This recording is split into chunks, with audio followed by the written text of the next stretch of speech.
लोकतंत्र के महापर्व में हर किसी की सहभागिता सुनिश्चित होनी चाहिए, हर किसी को अपने मताधिकार का प्रयोग करना चाहिए और अच्छे उम्मीदवार को वोट देना चाहिए।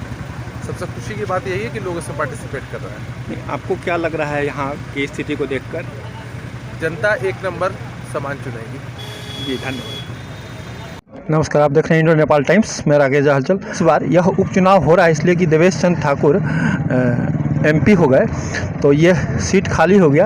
आप लोग क्या सोच के ये वोट दे रहे हैं? जैसे विधानसभा, लोकसभा में शिक्षा, स्वास्थ्य, बहुत तरह की मुद्दाएं हैं, बहुत जनता चाहती है कि हम इस तरह का सरकार को बनाना चाहते, तो आप एमएलसी किस तरह क्या सोच के एमएलसी? यह सोच कर कि मेरे जो क्रांतिकारी लीडर जो बंशीधर ब्रजवासी जी हैं, उन्होंने हर स्तर से एक शिक्षक के लिए, एक शिक्षक के जीवन बेहतर करने के लिए हर जगह हर स्तर से आवाज़ उठाया है। उन्होंने क्या किया है? उन्होंने तो अपनी नौकरी कुर्बान कर दिया इस शिक्षकों के हित के लिए। जो 20 साल से हमारी जो दुर्दशा है, वह दुर्दशा तो निश्चित ही खत्म हो जाएगी। फिर से शिक्षक आराम फरमाएंगे? ऐसा तो संभव ही नहीं हो सकता है।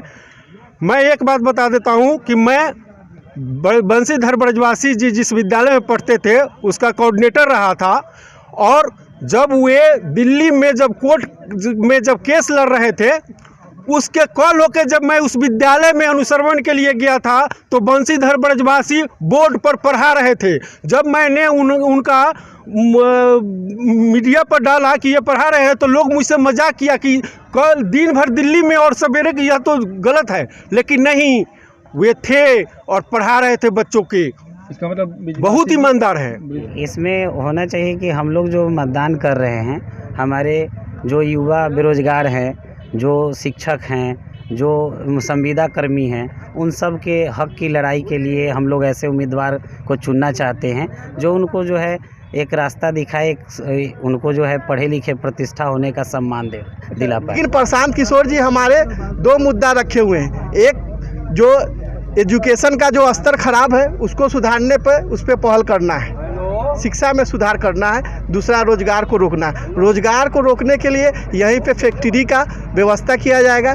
बैंक से जो वो एक सिस्टम बनेगा पंचायत स्तर पे, वो आपको सब रिलीज किया जाएगा। कहाँ पे आए हुए हैं आप लोग? हम वोटिंग करने आए हुए हैं मरवन प्रखंड में। हम दूसरी बार वोटिंग कर रहे हैं यहाँ। कौन सी का वोटिंग? ये स्नातक उपचुनाव वाला। मतलब इस बार हम लोग बदलाव के लिए कर रहे हैं, क्योंकि 22 साल से लगातार एमएलसी यहाँ से देवेश चंद ठाकुर थे। आज तक हम लोगों ने कभी उनको अपने क्षेत्र में किसी भी विकास कार्य में नहीं देखा, इसलिए हम लोग इस बार तो अब अभी तक जो देश आज़ाद हुआ उस समय से लेकर एक ही व्यवस्था चल रहा था। ये नया व्यवस्था प्रशांत किशोर का अभी हम लोगों के सामने आया है। न इधर न उधर, न माने आज पढ़ लिख के लोग पलायन के लिए मजबूर हैं। न शिक्षा का स्थिति ठीक है, न स्वास्थ्य का स्थिति ठीक है।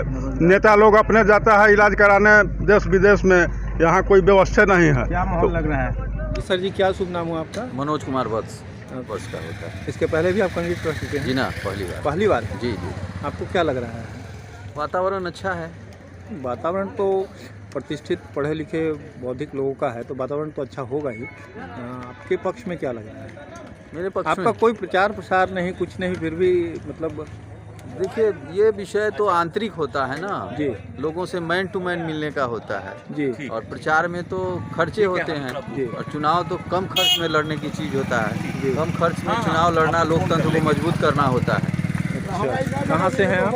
मैं रहने वाला मोतीपुर नडियार का रहने वाला हूँ। बिहार विश्वविद्यालय में मैं सीनेट का सदस्य भी हूँ।